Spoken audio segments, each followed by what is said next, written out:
So hello everyone. This is yet another webinar by Welcome Solutions, and in these webinars we talk with professionals with very interesting career paths, PhDs, but not only, who share their great stories with us and their insights on how to build a career and how to navigate in the job market, which is a very complex environment. And today we have a guest who is very special to me, a friend from graduate school, Dr. Ricarda Braukmann. Who has a background in psychology and cognitive neuroscience, and she received her PhD in Developmental Cognitive Neuroscience from the Radboud University Nijmegen in the Netherlands in 2018. And during her PhD, she went for an internship arranged by the professional PhD program from the PhD Candidates Network in the Netherlands at the Social Sciences and Data Archiving and Networking Services, which is the Dutch National Institute for Permanent Access to Digital Research Resources, also known as DANS. And today, Ricarda works as a program leader at DANS, and as such, she's a part of the policy and communication department and involved in various projects promoting open science and sustainable data management. And great to have you, Ricky. Thank you so much for accepting our invitation. And I'm very excited to hear your story told in your own words. So please, I give the floor to you right now, and please tell us about your story. Thank you, Natalia. Thanks so much for having me. It's really a pleasure to be here. And I'm excited to tell you a bit more about myself. And I hope that people have interesting questions. And so as you mentioned, we know each other from Nijmegen, from our common time as PhDs there. And so I did my PhD in Nijmegen after the cognitive neuroscience master that I followed there. And I was able to work on a European project as a PhD student that investigated the early development of autism. It was a really cool project. I had a lot of fun doing that. So what we did is we investigated siblings of children who have autism, and we looked at these infants and their development to assess whether we could find early markers of autism in this project. And I liked working as a PhD in Nijmegen and working on this project. But towards the end, I was thinking, okay, do I want to continue in science or not? And what should I do? And I noticed that this whole competition in science wasn't really my thing. So I was, I didn't really want to, go to another country again and spend so much time working. And I saw that it was really hard for people to find a postdoc position, and the chances of getting, becoming a PI are really, really small. And I kind of thought, it's not really for me. I also noticed that in my PhD, because I was working on an international project with a lot of different people and a lot of different sort of projects at the same time, I really liked that. And I never did the sort of typical PhD work where you dive into one topic, like really, and sort of figure that out in detail. I noticed I'm much more of a generalist. I like to do a lot of different things. And I felt that maybe my place wasn't really in science. I wasn't so dedicated to figure out one specific topic. And then in the last year of my PhD, I tried to assess other options. So I started to talk to other people, and at the National PhD Day, I actually first met people from DANS. And they told me that they worked at an institute that promotes open science. And then I thought, hey, I'm really excited about open science. That's actually something that I think we should do much more. And I thought it was so cool that there was an institute actually working on this. So I sent them an email talking with them, that I was really curious and whether there was an opportunity for me to get to know more. And in the end, that led to this internship that Natalia, you already mentioned, that I did with DANS during my PhD. So it's actually an initiative, indeed, started by the PhD Network Netherlands, which is called the Professional PhD Program.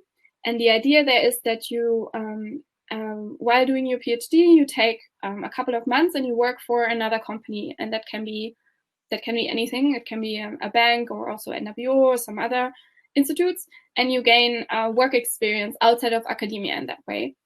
And I thought it was a great idea. And actually for my project, it was also very useful because it was a longitudinal project. So at some point I was kind of waiting for kids to grow older to do more testings. So I could convince my supervisors that it was a good idea to take some time off my PhD and do a paid internship at dance, and then come back to my PhD and finish the project. So that's what I did to get an impression of what they did at dance. And that in the end also led to my current position, which is the first position I have after my PhD. So I got to know the institute, and it's really, they do great work, and I like the colleagues, I like the atmosphere. And then in the end, there was a possibility for me to start at dance full time, or actually I work 4 days a week as a program leader, social sciences, at the policy and communication department at dance. And that is what I do now. So this is, maybe where we'll talk about a bit more today, about the things we do at dance and my job and what that looks like. So that's a general introduction about me and my path. Okay, thank you so much, Ricky, for this introduction. And judging from what you say, you started your story from graduate school, so I guess you would like to talk mostly about your transition to industry today. But I think for the first question, I would like to actually ask you about the times of your PhD, since I know you already for a few years, and I think there is something really special about you, which is that you are one of the very few PhD graduates I know in person who I can say 100% with 100% confidence that you are an example of a happy PhD. So from what I know, you were always enjoying your times as a PhD student. And actually, I have a question, which is, what do you think is the reason? So what do you think what are the factors that contributed to this happiness? Is this your trait as a person, that you find happiness, you find joy in everything you're doing, or maybe it's due to your supervisors, or maybe you had a very special project, or maybe it's a combination of these factors. So what do you think is the main reason why you were always on the bright side?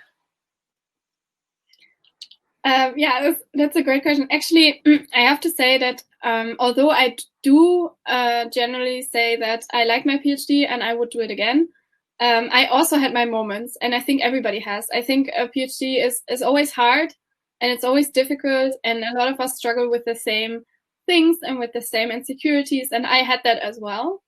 But looking back, I think I did have a good time, and I'm really happy that I could do this project. And I think that that actually it's a combination of the things that you mentioned. So one of the things is that I think the project I had fit me really well. Science in general is usually very competitive, and I think that also makes it really hard for some PhDs. If you're sort of focused on your own project and you really feel this pressure, of sort of being the best in that and this competition, I think that makes it even harder than it is anyways. And my project was not focused on competition at all. It was a very collaborative project. We worked together with, in the Netherlands, we worked together with the University of Utrecht. And in Europe, we worked together with a couple of different labs that I was also able to visit one of the labs in London, the Birkbeck Baby Lab in London, which is amazing. So I think that was something that really spoke to me. So this collaborative nature of the project, I think it fits me as a person, but it also makes it easier for you as a PhD not to feel alone. And so I think that contributed a lot to my happiness. And also I had really, really nice supervisors. So Sabine Hunius was my daily supervisor, and she is just an amazing person. She really values the atmosphere in the group. She's very supportive, and also in this group, people are really nice to each other. There is no competition. People work together on projects.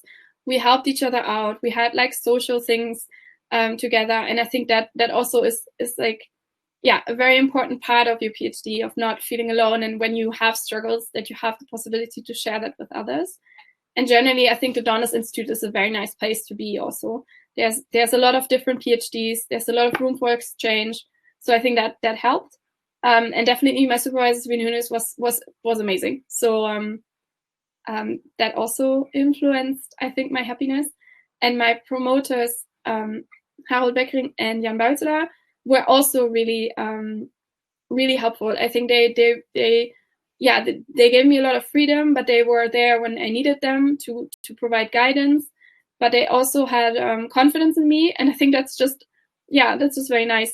And I think I work very well when people tell me, okay, this is your project, go figure out. If you have questions, come to us. I think it worked well for me, I think. And generally, my project was of course a research project. It was a PhD, but we also did a lot of work with families, and working on a project that investigates early development of autism had for me an inherent value, because it was always something that was easy to explain to people, like, why are we doing this? And you felt that you were really contributing to a bigger question. Autism is still not well understood, especially the early development, and it's just very clear why it's useful to do research in this.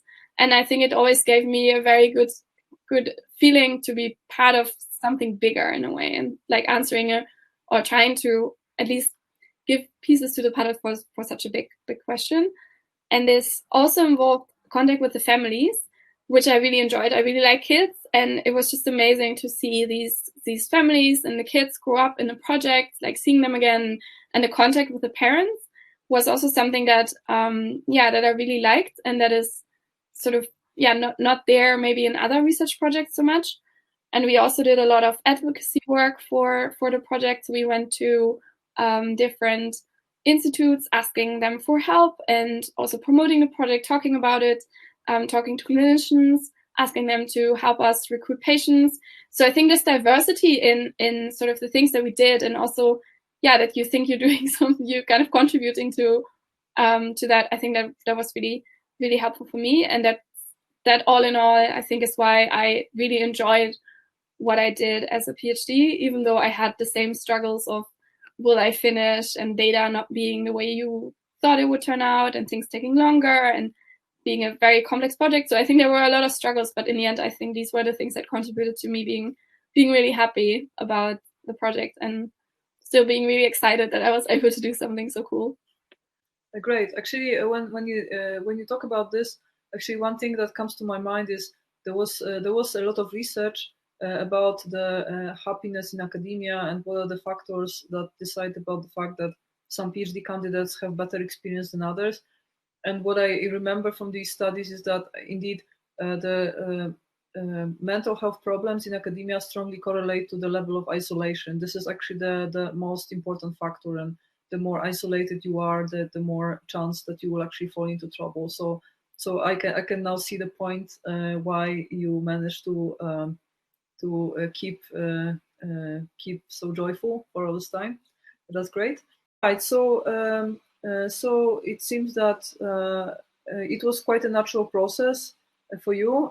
So you didn't really have to go through this period of disillusion, because some people, I think it's like the same with as it is with every career. So people who suffer, like, they experience the most painful type of transition to industry are those who, for a long time, they had an ambition to actually build a career in academia, and they really saw themselves as professors, and at some point, for independent reasons, they are no longer able to proceed the same way. For instance, because they are not competitive enough given their publication record. But for you, given that you made that decision early on by yourself, then I guess this is what prevented you from all the suffering. That's my guess. But I think it's also a matter of personality. Maybe you also can adapt easier, because so far you were happy with your PhD. But from what I know, I also feel that you're happy with your current job, right? Yeah, I am. But I have to say that I also had this period of like thinking, that it feels kind of like you're failing, even though you're making the decision yourself. Like I had this idea of, okay, I'm not good enough, and that's why I'm leaving. And also most of my colleagues stayed on in academia and did a postdoc, and I really liked science. So I also felt like, am I making the right decision? Like, you see everybody just continuing, and then you're like, oh, okay, apparently I wasn't good enough. Or so I think I had the same struggles that other people did have. but yeah, I didn't pursue it. So I kind of made different choices. But I think it's always hard because in academia, people have this sort of fixed idea that what you should do after a PhD is a postdoc, and then you should go on to become a professor. And whoever doesn't somehow did something wrong. And I had to deal with that too. And especially in the beginning, I found it really hard, in particular because I was one of the few people that sort of directly left. So I think I had these struggles too. But yeah, I think it's just part of the process, and I think it makes a lot of sense. And now I'm definitely happy with my job, but I also don't know whether this is what I'm going to do for the rest of my life. So I think somehow this insecurity of what you're doing and whether it's the right thing, I think it's inherent to a lot of people, and it's also inherent to me. So yeah, I just try to do things that I like and that I think contribute to the world in a way. And yeah, it brought me here, and I'm happy with this, I think. Yeah. Okay, great. So shall we now proceed to the first question from the audience? The question is from Theodora. Wait, where is this question? Yes. How are your PhD skills useful in promoting open science? If that's what you do, I'm not clear on that. Yeah. That's actually a very good question. So I think the job that I have now, actually, a lot of skills that you need for that job are kind of similar to the skills that you have as a researcher or as a PhD. And I think one of the most important skills you have is that as a PhD, you learn to sort of organize your project and organize your time. So I kind of see it as a skill that is useful almost anywhere, because basically what you're able to do is you're going to see like a very big problem, and you can then sort of chunk it down into the things that have to happen to solve this problem. And I think that's what we do in as a PhD. You know, you have a research question and you think about how can I address this, and you sort of plan out your project. And similarly, in what we do, we also have, for instance, a project. There was this project where we were developing a training module for researchers. So basically, then somebody comes to you and says, hey, okay, we want to develop this training module for researchers. How are you going to do that? And the skills that you need to address this are basically the same as you do in a research project. Is that you think about, okay, this is the bigger goal. How do we get there? What are the steps that are needed? Who can do what? What do I need? What are deadlines? So I think a lot of these sort of project management skills that a PhD inherently acquires in his or her project are the things that you also need in this world.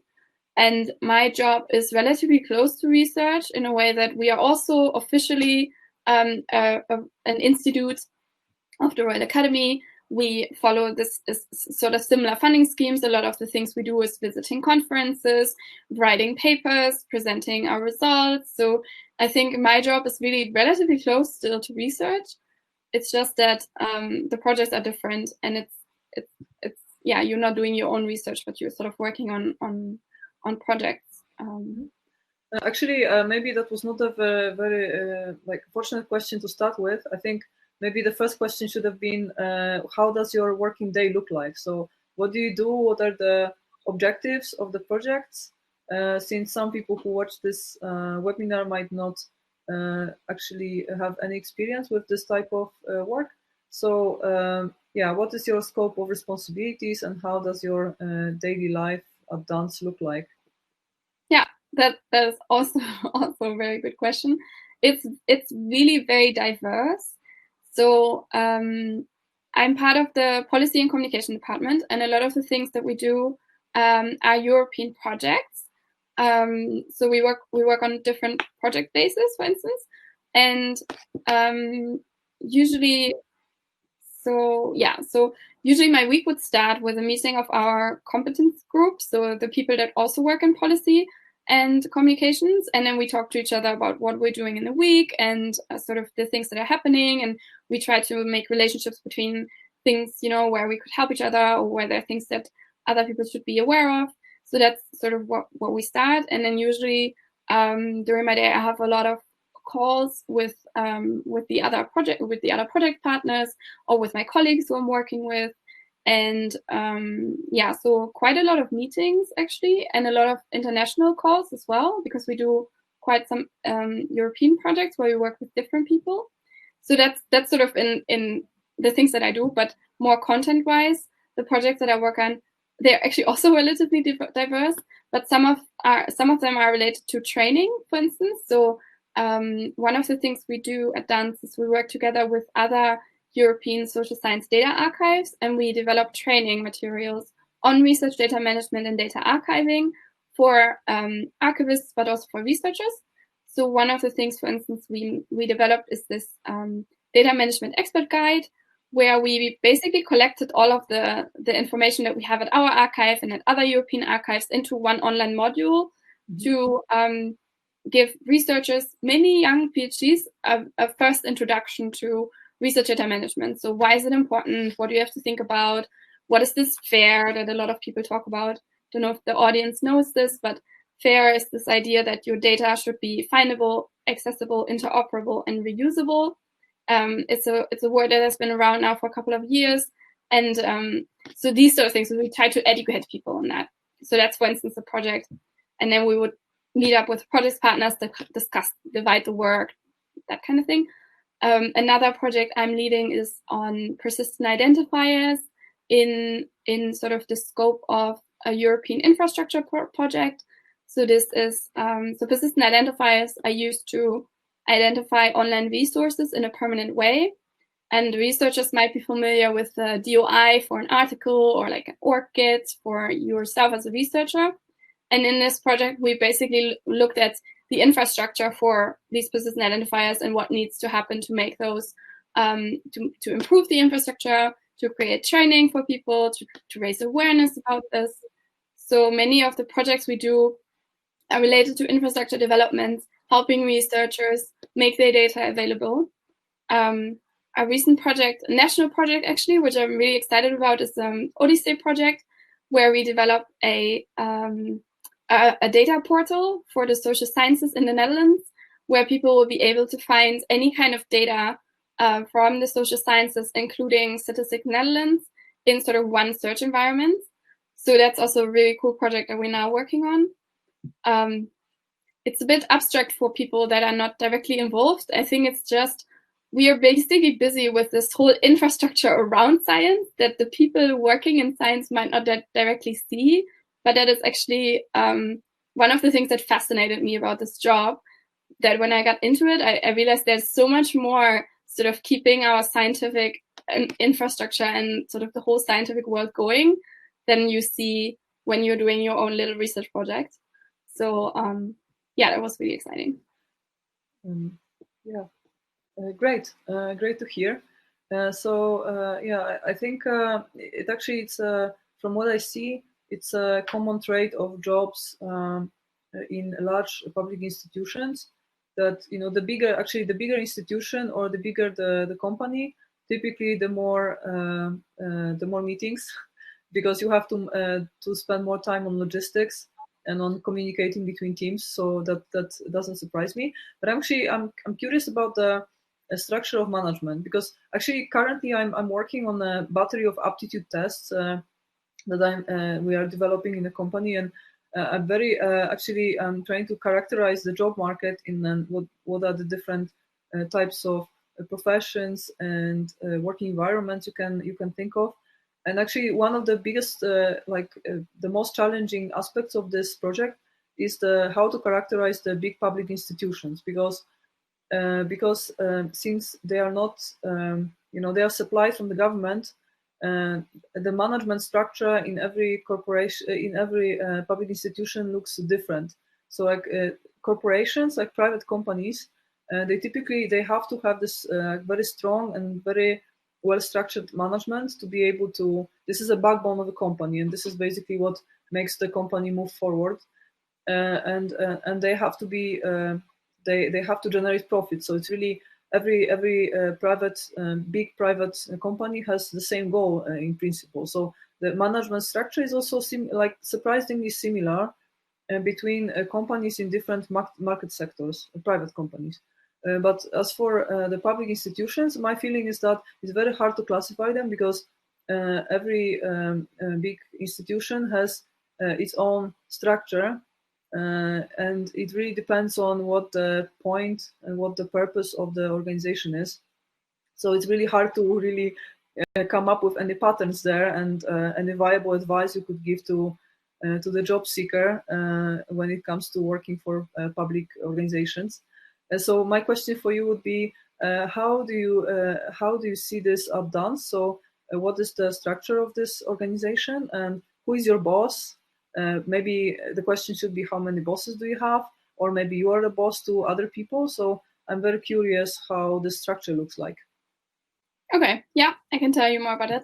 First of all, I don't think DANS is really a big public institution. We have about 50 people, so we're actually not that large. And currently, so the structure is also changing, actually. But how it is at the moment is that we have these different competence groups. So I'm part of the policy and communication department, you would say, or group. And then we have some people working more on the technical infrastructure of our archive. So we have quite some software developers who are working on really the sort of services that we offer. So we have data depositing services for researchers, but also for institutes. And we have a search portal for research information. So we have developers working on that. And then we have a research department where people work also on different sort of projects related to data management research. And then we have some people working on sort of the overseeing the services, so sort of service managers as well. And I have a boss directly, let's say, that is sort of the head of this competency group, so communication and policy and the project that we do. And then there's the director who oversees the whole the whole institute, basically.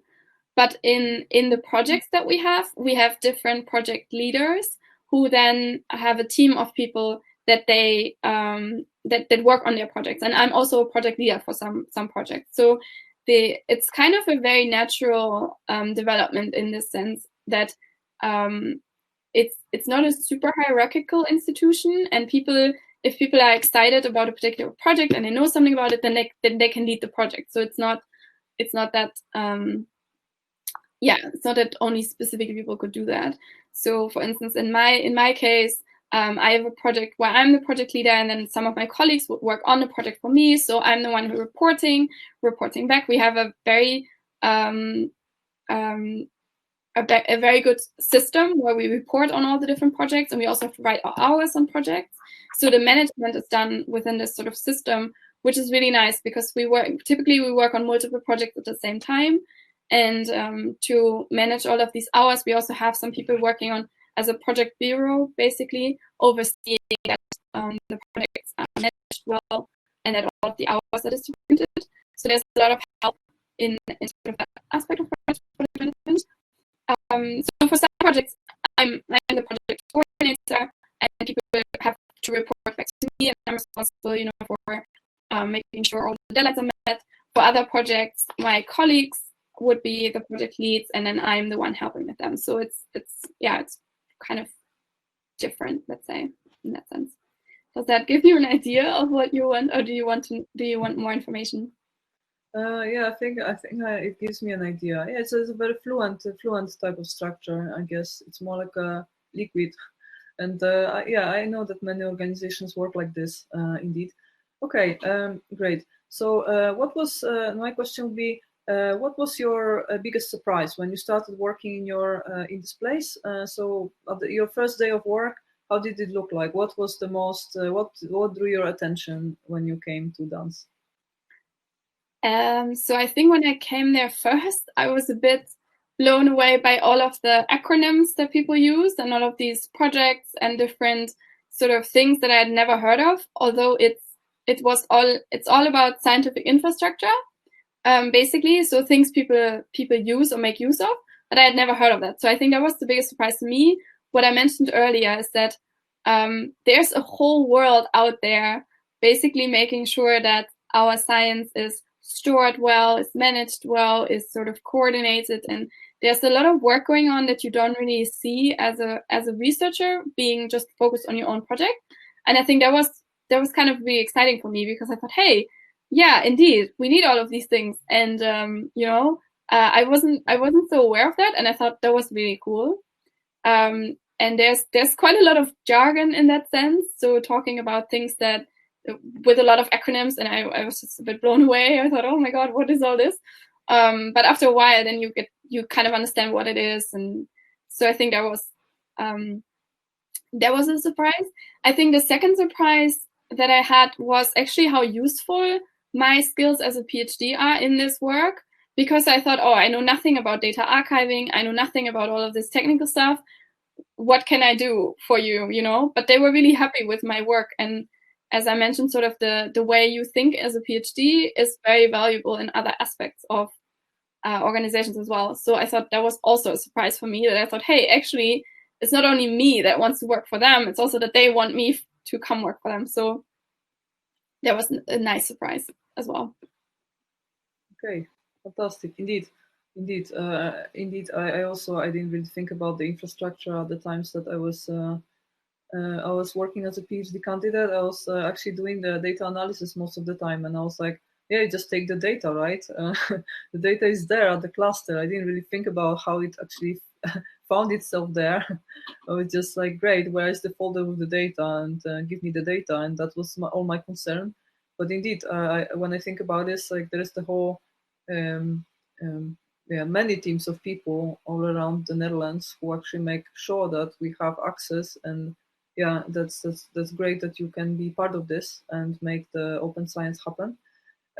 So actually, indeed, the open science movement is very strong at the moment, and there was a lot of progress in the recent years. So can you also tell us, do you also have thoughts about in what direction the open science is moving, and what we can expect coming up in the next few years? That is actually a really good question. I think some of the things we still struggle with are the things that we struggled with already before. So things like that the whole system is still based on publications rather than on publishing your data, and things like that it's just really hard to share your data. And we also, since the European General Data Protection Regulation, so the GDPR was set in place, there's a lot more focus on privacy of data and also how that affects research. And there are a lot of open questions there. So in particularly sharing data that has privacy sensitive information is a big sort of challenge and a big issue. And I think sometimes people are afraid that they cannot share the data because it has privacy sensitive information. So while that is not necessarily true. So I think there's a lot of advocacy work that we still need to do, a lot of education around sort of the ways in which we can do this. And yeah, so I think PhDs now are more aware of this topic than I was when I started. So that's really nice. But I think there's still a lot that we need to do. And I think the questions that we have are still the same than they were like 10 years ago. One of the things that we see, which I find a bit worrying, is that the big publishers, instead of focusing on, asking you money for like publishing your paper, they now are investing in sort of the whole data and metadata information. So there was the recent deal between universities and Elsevier, who is now really investing in sort of information about research. So basically information about who is citing what and what data is used with what type of information, and what of this is open access. So all of this kind of additional information. And I'm a bit worried that they will sort of market that as well. So you see this shift, we have been fighting for years to create journals that are open access so that anybody can read them. And now the publishers are finding other ways of sort of making money. So I think we have to be a bit sort of aware that when we are sort of winning on one side, where big corporations that try to make money out of science are, sort of giving into the movement of open access, that they're making money on some other side. And I think that's often a bit worrying. So that's something I'm concerned about. Mm-hmm.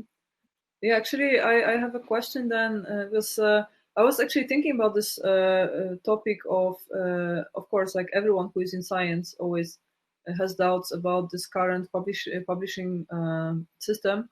And one question I always had, just in my mind, was why are the scientific journals published by private companies in the first place? Why don't you basically create a national agency that is publishing and releasing a journal and paying editors and also paying reviewers for reviewing papers, how it should be done? And do you think that might be also a possibility that in the future we might have new journals that are published by public institutions? So I'm not sure whether they will necessarily be published by public institutions, but you do see, I mean, you have been seeing, in particular, like when this whole open access movement started, you have been seeing that communities are actually setting up journals themselves, and people were fed up with Elsevier and they just try to make alternatives. Yeah, and I think that will continue to happen. But what Elsevier does then, for instance, is they offer other services. So they're doing a good job, right? Like, I mean, it's good that they're, in principle, I think it's good that there are companies there that sort of regulate these things and make them, like offer the services. I mean, there's so many papers that are being published. There needs to be a good infrastructure behind that. And yeah, what is, I think, problematic is that these companies are really just trying to make a lot of money out of it. And I think it would be much better if a lot of these journals are based on non-for-profit or sort of, yeah, I don't know. I think it's a very, very difficult situation. You see alternatives coming up. You see a lot of people also, for instance, choosing to publish preprints, sharing the information in other ways. So I think there's a whole movement trying to, sort of tackle this issue, but it has been around for a very long time. And I think there's also a question in the chat which maybe relates to this, but I'm going to read it. Shall I read the question? It's quite maybe. Question. Okay. So Rohit is asking, one of the biggest problems I face is indexing Dutch researchers for open science. NARCIS is not complete, and there is a lack of connection between research and information systems and universities and NARCIS. Are there any efforts from DANS in this regard, or at least if you were something you're aware of? For your context, NWO has started with narrative CV, so that researchers have to work on their open science contribution, and that contribution has to be measured. This is where I think NARCIS can play a role. Yeah, so I think we can have a complete webinar talking about this, to be honest. It's a very, very complex issue. So what DANS indeed has been doing is we have been trying to collect information on the Dutch research infrastructure and the Dutch research information, right? So this is what Rohit is mentioning, is a portal that DANS is operating, where we collect information on Dutch scientists, publications, data sets in the Netherlands, and we get this information from the universities. And what happens is that this information is not always complete because, yeah, universities have to get the information from researchers. We have to get the information from the universities, and there's just sometimes there's information is lacking. And this is also the reason why it's very, very difficult to actually measure how much open science is happening in the Netherlands, and for instance, also how many data sets are used and reused. Like, this information is really difficult to gather, complete. So one of the things that I know is that Elsevier is also investing in this, right? So there's a lot of value in having this data, and actually also in analyzing sort of what kind of research is done, how much is open, what data is reused, how is it reused. So this is something that is that has been coming up the past years, and that we are also very aware of, and that also other institutions, for instance, like Elsevier, but there are also the other Dutch institutions that are looking into this and investigating this. So this is a whole sort of topic on itself that has become much more interesting in the latest years, when our focus shifted from just publishing data, publishing papers, to also publishing data. So I think once our understanding of the importance of the data has increased, there also has been this increase in wanting to know more about how all of this information is used. So this is definitely something that we're aware of at Dance.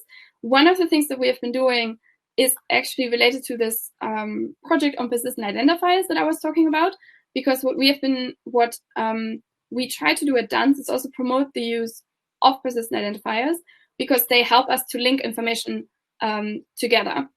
So this is something that makes it in the future hopefully much more easy to see, for instance, whether a data set has been reused in a particular paper, or which author has been publishing which data sets.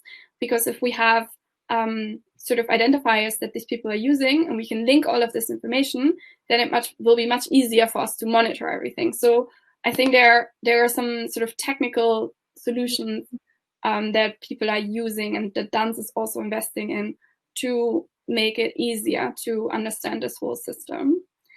And the second thing that Rohit is mentioning is this sort of shift in how we evaluate science, and also how we, or when we sort of think somebody is successful. Because so far it was based on publications, impact factor, and well, nobody cared about your data, right? But now you see in recent years that this is changing, and that also NWO is changing their sort of approach on when people are awarded. And I hope that in the future they will also look much more onto, did people share their data?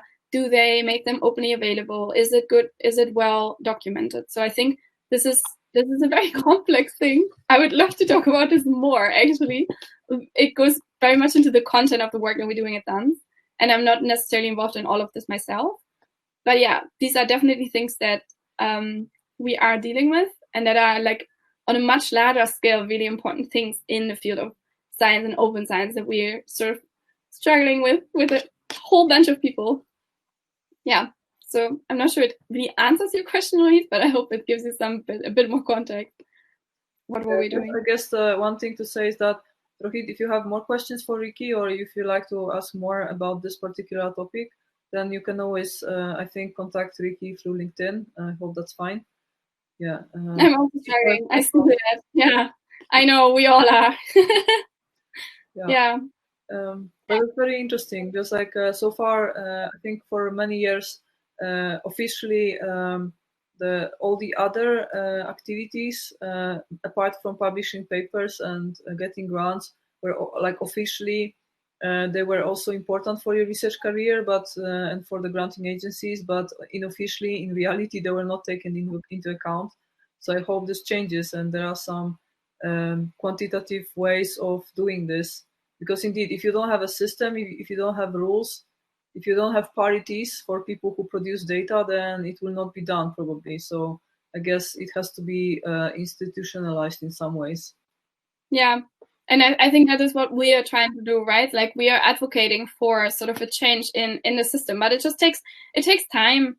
And I think also what is really important is that PhDs sort of start with this, because it's so much easier to share your data when that is on your mind when you start your project, right? Because if you now at the end of your project say to somebody, please share your data, that is really hard, because you have to document it well, you have to think about the formats, you have to think about so many things.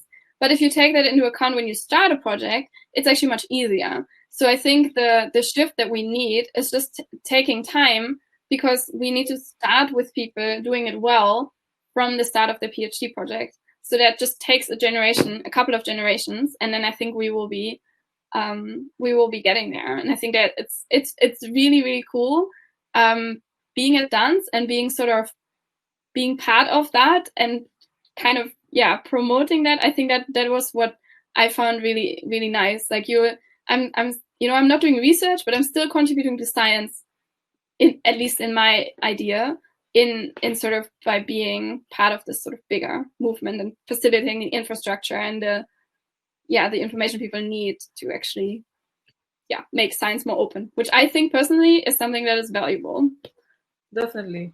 Actually, it's funny for me to hear all this, because it's like a few years ago when I was a PhD candidate, I was also like, of course, I was also interested in open science practices, and I still am. But now, since I started the company, I'm kind of on the other side of the fence, right? So private companies, they always protect their IP, and the game is exactly the other way around. So how to protect, everything you're doing, and protect your website, protect your data, protect your all your IP, all your methods, so that they cannot be cracked from the outside. So it's like I have exactly the it's kind of funny because like a few years back I was thinking exactly in the way you're thinking right now, and now I have to focus on exactly the other way around, the opposite thing. So how to best protect and the data and protect it from sharing. Which is, yeah, again, it's just a funny change. Like sometimes you don't think about this when you choose to do a new profession, but then all of a sudden you figure out that, hey, actually your values and not even values, but your goals completely change next to it. So I mean, I totally understand. In science, science is open, science is paid from the taxpayers' money. It's a primary goal of science to contribute to the human heritage and knowledge. So I totally get that. Yeah, it's just exactly the opposite way of thinking about the data. Okay, I think Rohit has one more question. We have open science mentoring monitoring indicators coming out of European Open Science Cloud and from other projects. I plan to propose those to NWO. Oh, that's interesting. Ricardo, do you have something to add here? No, I actually think I think I'm really curious where Rohit is working from, actually, because I think a lot of people are not even familiar with the whole European Open Science Cloud, and this goes very much into detail of the work that we are doing as well. So I think it's maybe for the general audience probably a little bit too detailed, but I'm really curious to know where Rohit is working or what Rohit is doing, and I think it's really cool that he is so active in this. I think that is, that's really nice, because a lot of researchers, I think, are not necessarily so concerned with this, and also they shouldn't be. Like that's why we exist, and other institutes and like data stewards who can help with these things. So, yeah. So I think it's very good. Propose it to NWO, and I think, just curious. Because maybe we can have a question to Rohit, which is, where do you actually work? Since that question was just asked. So please tell us. Haha, yeah, that's not the right answer to the question. Tell us where you work. Okay, before we... I think maybe it's good to just go on with like a little bit more general things, because this goes into like a lot of detail that I think for many people might be a bit... I was actually just going to propose to change the topic a little bit. So actually coming back to your career path, as this is the main topic of this webinar, I was actually curious how your career path from this point looks like. So what is your way of developing yourself forward? Since you mentioned there are 50 people in dance, so okay, this unit is not particularly large. But are you already thinking of what are the next career steps I can make? Because actually, I know that in many public institutions, and that's also true about the jobs at universities in the Netherlands, at least, that are not on the academic career track, so other jobs, such as the... Sorry, there was some loud noise here outside on the street. No problem. Okay, so other jobs such as grant writers and graduate school coordinators and management, etc. So in many of these jobs, what people do, even though they have secured contracts, they still change jobs quite often, and they do a lot of diagonal promotions. So they're looking for jobs in other institutions, and this is the way for them to develop their careers. So they are looking for something that is one step ahead in a different institution, because typically, since the team is small in the institution that they are working for, there is typically not much chance to get promoted. So they switch and they move around quite a lot. So that's a question for you, and it's actually a tricky question, because it's also a question about do you think about potential like next moves, or do you think that dance is a place where you really see yourself working for another decade or so? So I think there are multiple things to this. First of all, is I don't have a permanent contract at Dance, because the system how we work at Dance, and I think it's the case for a lot of jobs at sort of universities or research institutes or these sort of institutes, is that they work similar to the universities and postdocs, where people don't get permanent contracts necessarily directly. So there is a large chance that I cannot even stay at Dance. I think. So that is the thing. I don't have a permanent contract, so I do have to think about what I'm gonna do next, because with this whole it's just a difficult funding situation, because we are funded by the Royal Academy and NWO and by project money, and it's just hard to give people permanent contracts because it's difficult to know how the future will look like. So they work with temporary contracts a lot. So I have to think about the future. But I find it really interesting that you sort of focus on this idea of development and next steps, and sort of looking for progressing. And I think for me, that's really not the case. I'm actually not that interested in making a typical career. I want to have a job where I think I'm contributing something to the world, but I don't necessarily want to actually have more responsibility or become whatever something. I think my job, I really like my job, but I also have a lot of other things in my life that I find more important. So when I switched from academia, where there's this really strong idea of, you have to go to the next step, it's just not my thing. So I don't know. So I think more about what are the things that I like to do, and what are sort of ways in which I can work somewhere that is contributing to the world in a good way. So rather than thinking about, I want to make a promotion, I want to earn more money, or sort of that. So I think for me, it's much more related to, so what I'm looking for in a job, I think is much more related to having a company that has a sort of goal that is useful to society, either promoting science, open science infrastructure, but also maybe in other ways, and having like a nice working environment, doing working on interesting projects, rather than thinking about sort of stepping up on a career ladder. So I think that's for me really a bit different, and I find it interesting because you frame it in that way. Well, actually, I also ask this way because my experience is that that's true for most people. So most people these days, maybe this is also the way we were conditioned by social media and by this external pressure.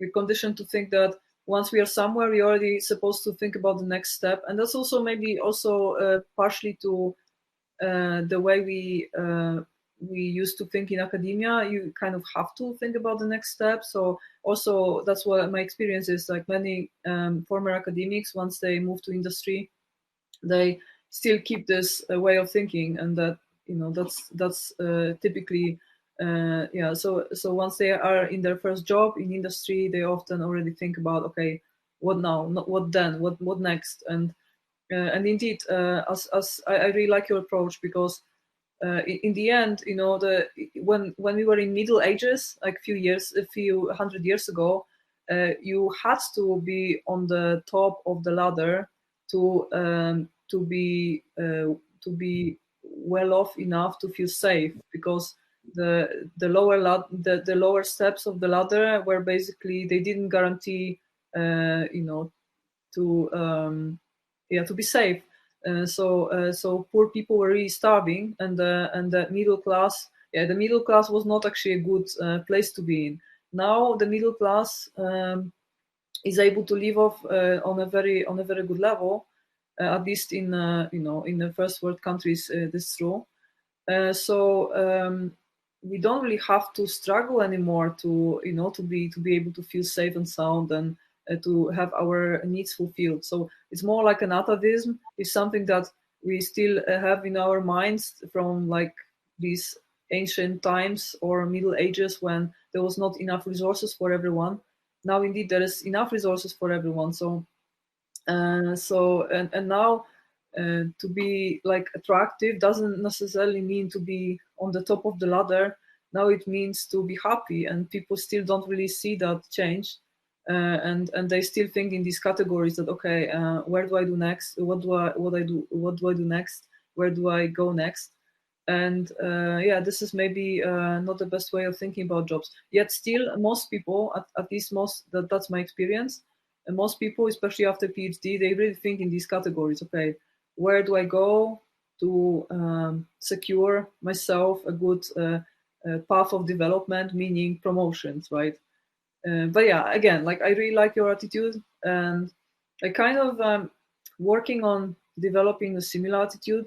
So actually, I myself, I chose a type of job where you kind of don't get any promotions. Like, what kind of promotions do you get if you have your own company and you write books and you make courses? Like, there is no other way of getting promoted other than making more people know about you and benefit from your services, and that's all the kind of development you have. So it will never be like a formal promotion, and I don't care about being a head of a big international organization or anything like it. It's more about how many interesting projects I can do and how many problems I can solve, and that's the way of development, and not and I don't really see myself being a boss to hundreds of people or thousands of people. I don't think that's ever gonna happen. Who knows? But that's not my aim either. And okay, so maybe let's ask you this question that is quite common, that commonly asked to PhDs who successfully transitioned outside academia, which would be, do you have any regrets? Like, maybe regret is not the best word. So the question is more about, is there anything in your transition or maybe beforehand in your PhD graduate, the times of the graduate school, that you would do otherwise if you had the chance? So is there anything you would change if you had an opportunity? Yeah, I think that's a very hard question. So yeah, well, okay. So generally, I'm happy how it went, but I think what I would change is I was always really worried, and still, right? I mean, you just talked about like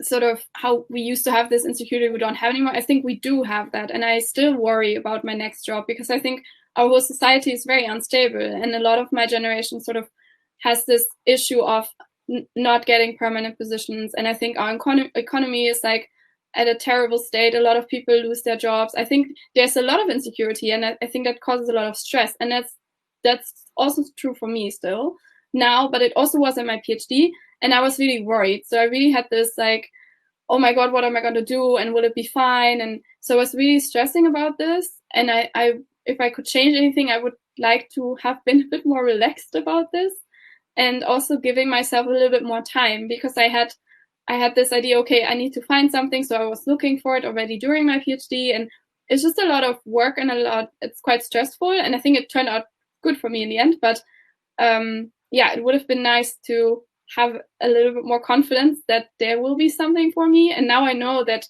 as a PhD, you have a lot of qualities, and I think, yeah, you have a lot of options. And although, of course, it's not always, you never know, but I think, yeah, looking back, it would have been nice to do that, and also to maybe take a little bit more time in between, just to have a little bit less of a stressful transition. Because when I was starting my new job, I still needed to finish the last bits of my thesis, which I think is the case for a lot of people. And it's just very, very stressful. And it's just, yeah, it would have been nice to sort of have a little bit more time there. Although it's just hard, you also need to earn money, and like, it's just a difficult thing. So yeah, I think maybe it wasn't possible to do that otherwise. But I think, yeah, having a little bit more confidence that it's going to be fine, and having a bit more time to sort of reflect on, okay, what do I really want to do? And yeah. Okay, great. And so, what would be your advice for the PhD candidates who are still doing their PhDs, or who are now looking for their first jobs in industry? So my first advice would be, it will probably be fine. Don't underestimate your own capabilities. I think I've heard so many people say, yeah, I'm going to continue with a postdoc because what else could I do? Because people don't think that they have a lot of qualities that industry or government or whatever, anybody else, any other sort of employee except or employer except for the university would like. So I would say to people, you have a lot of qualities. There's a lot of work out there. There are lots of possibilities. So don't think that staying in science is sort of the only option. That is one thing. And the other thing is the best thing I think you can do is talk to people. So how I got this job is basically also by going to events for PhDs, by talking to people. And before I decided to take this job at Duns, I also talked with quite a lot of other people in similar institutes. So I was still sort of focused on the science world because that was what I know. And I think in hindsight, I would have liked to actually look even broader. But I think my advice would be to talk with people, find people on LinkedIn. Our graduate school then organized actually also an event where they invited people from previous years and had them talk about the jobs that they did. And I think that was really nice. So if there are these events, then I would advise people to go there. If there are not these events, I would advise people to organize them or try and organize them. And that's actually also why I think this webinar series you're having, Natalia, is really, really nice, because people just need to know what are the options, and they need to have role models and sort of people that they can see, okay, this is what they did. Oh, this is interesting. And I would also encourage everybody to and watch more of these webinars that you have, get an idea of what people do, and then contact people on LinkedIn, send them an email, and just ask them, hey, okay, cool. It's cool what you're doing. Can you tell me more? And I think mostly people are really happy to tell you more about what they're doing. I think people like talking about themselves. And if you're enthusiastic about a particular job, just don't be afraid to send a message to somebody and ask them, can I come have a cup of coffee with you and talk about your job? And sometimes it might, lead to your first job outside of academia. Yeah, fantastic. That's a very good. I really like your insights. Thank you. Yeah, and thank you for actually recommending our webinars. Like, it's also something I started because I felt maybe my career would go in a different way, and I would possibly make some strategic decisions much earlier if I actually was aware of such materials. That's also why I started producing them, because I feel there was maybe not enough information, or at least it didn't reach me. So it actually took me maybe a longer time to find a new way after PhD than it might otherwise take me. Okay, thank you so much, Ricky, for all your insights. Thank you so much for accepting our invitation. Let's see if there are still some questions from the audience. Like 5 more seconds for asking something. If not, then I think we'll thank Ricarda. No questions for now. Okay. No question. Thank you, Rohit, for being there. Yes, thank you so much, Vicky. And one thing I would like to tell to the audience, if you guys enjoy this type of content and if you like to learn more, then please subscribe to this channel. And of course, we are very open to all the questions and comments, and every question will be approached and or passed to Ricky. And of course, contact her through LinkedIn if you have more questions about dance and open science and careers in organizations like Duns. I'm sure she will be happy to take all your questions. And thank you so much again, Ricky. Thank you for coming, and very nice that you were here with us. And thank you so much for your insights. Thank you for having me, Natalia.